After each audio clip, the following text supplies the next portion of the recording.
We recognize that as a nation, we have a problem. We had already pointed out in 1996 that physical activity had decreased dramatically throughout America, and that over a 5-year period, the number of schools, the percentage of schools doing physical education, K through 12, had dropped from about 50% to about 29%. So we were concerned. We were also concerned in 1996 that there seemed to be a trend of increasing overweight and obesity. So that's why we're here, because not only because we know that there are great indications of this association between physical activity, good nutrition, and learning. We also know that we need to learn more about it. So I think we've learned more since 2004, and today I think we have the advantage of hearing from people who've been on the front lines of research in this area. And I specifically want to thank the GYF Foundation and the Fuel Up to Play 60 for sponsoring the 2012 Learning Connection Summit and bringing together nutrition and physical activity experts from across the country. The solutions to this challenge are going to come from the people, are going to come from our country, from our business leaders, from our community leaders, and that in the end, that's the real change that we're talking about.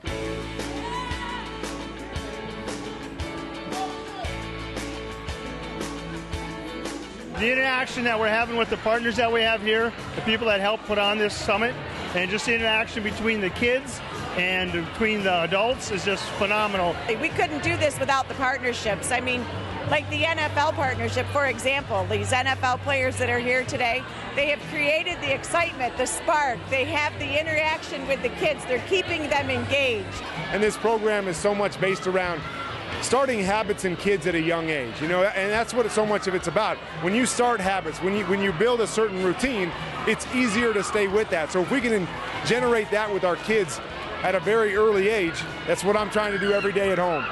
Healthy snacks, getting outside and getting exercise, because not only is it about being able to be a professional football player, but it's about doing well in school. It's about having energy. It's about being able to stay focused, because they're all intertwined. I really enjoyed tasting all the different foods and getting a chance to meet the NFL stars while exercising. Well, I had fun doing a lot of things they had here, meeting some of the professional NFL players.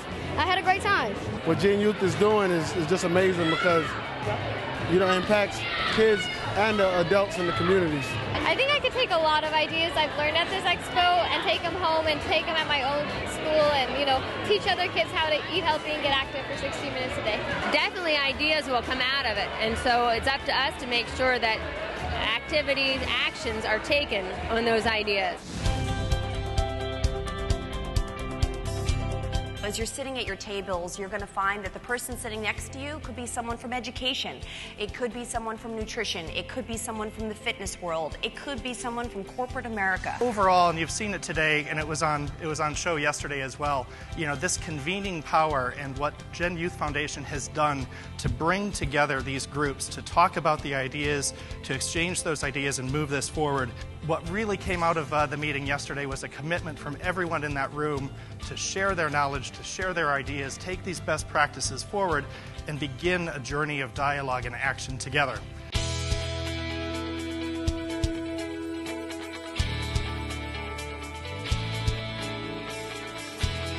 What I've really enjoyed about this discussion here today, and being in a very passionate room with a lot of engaging people, is that there's a very shared value among many stakeholders. You have the food industry, government, several groups that really share that passion for integrating nutrition, activity, and making it practical for young people in order to really advance health and wellness. I firmly believe that schools are a key sector in society to intervene on physical activity and healthy eating for students all ages from K through 12. It was very lively. I particularly liked the inclusion of the students, who I thought brought, first of all, a real-life connection to it. They were incredibly articulate, and they focused the discussion with some very specific ideas and very specific suggestions. Being able to talk to all these influential people and hearing their ideas on how we can fight childhood obesity has been inspiring.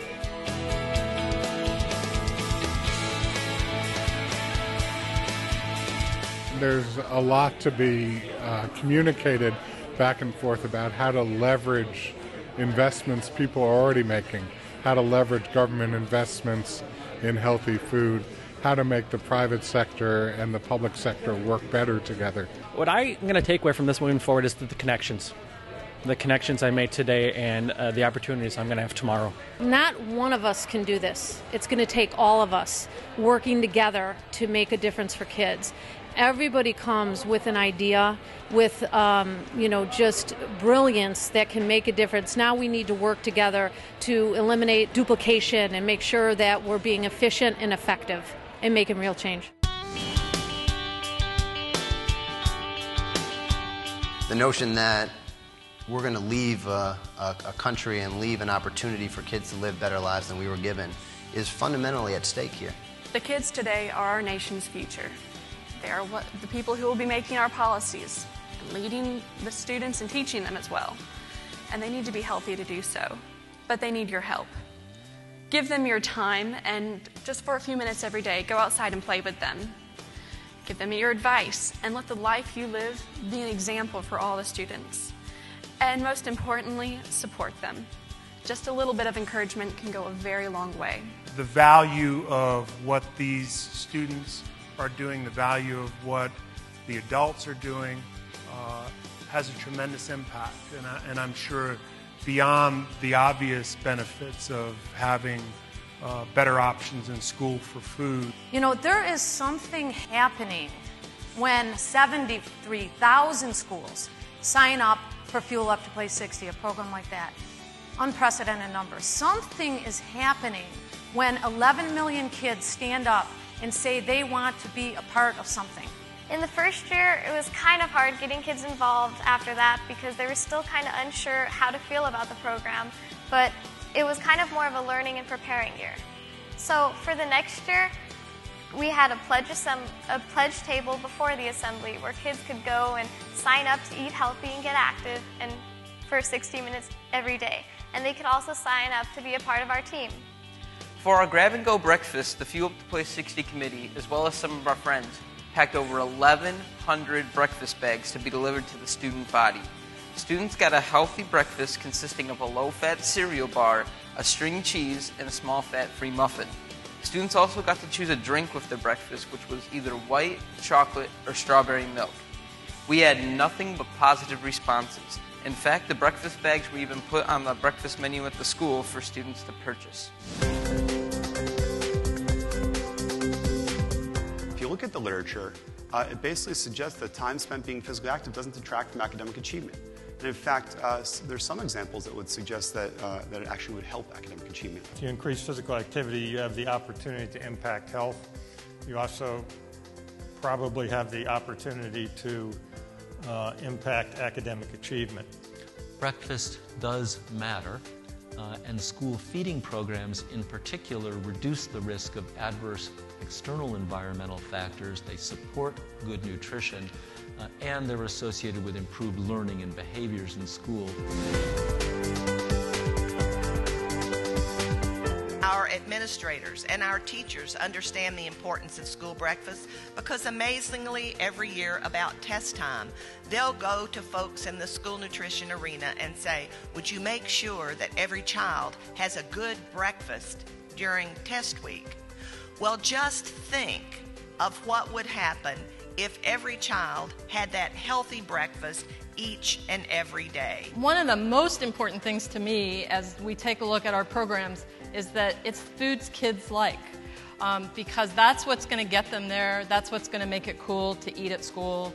And then breakfast in the classroom, perfect, because it allows the kids to socialize and get ready for their day together with their group. We survey. We have a comment box. We listen hard to our little ones. If they don't like something, we make it differently. We have a Top Chef Challenge in our school division. We try out new menu items.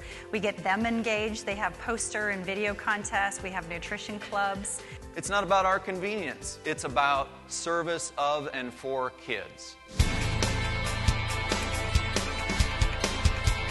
So how did I change the attitudes of administrators and parents and teachers?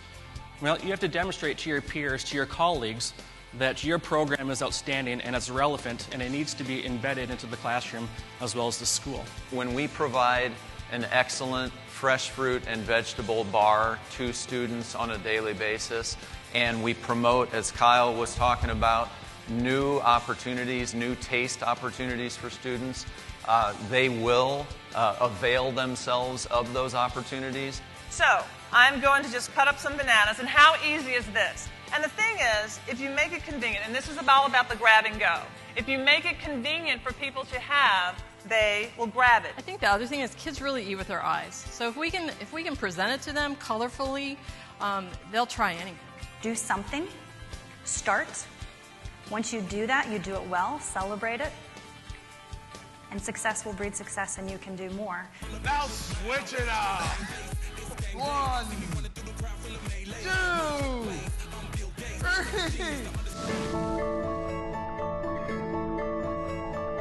We thought about it and we said, you know what, 30 days and 90 days, those are manageable amounts of time to affect change. Now, what could that change look like? What I'd like you guys to do is jot down some of your notes and feedback at each of your tables. I'm going to walk around and get some of your ideas for how we can affect change over a 30 and a 90-day period. Our 90-day goal is to outline with the Academy and the Dairy Council how we can apply the framework from Fuel Up to Play 60 and out-of-school time periods in the communities with our food banks and food pantries and Kids Cafe and backpack programs. But one of the long-term goals for all of us at this table is to really keep in touch and stay connected. But my favorite quote is actually from Benjamin Elijah Mays, who was a mentor to Martin Luther King Jr. and to me. He was president of Morehouse when I was a student there. And he said, "It must be borne in mind that the great tragedy of life is not in failing to reach all your goals. It's in having no goals for which you're reaching. It's not a calamity to die with dreams unfulfilled, but it is a calamity not to dream. It's not a disgrace to fail to reach the stars, but it's a disgrace to have no stars for which you're reaching. For in the final analysis, not failure, but low aim is sin." And I know as you fill out your forms for the next 30 to 90 days, you have not been guilty of low aim. Thank you.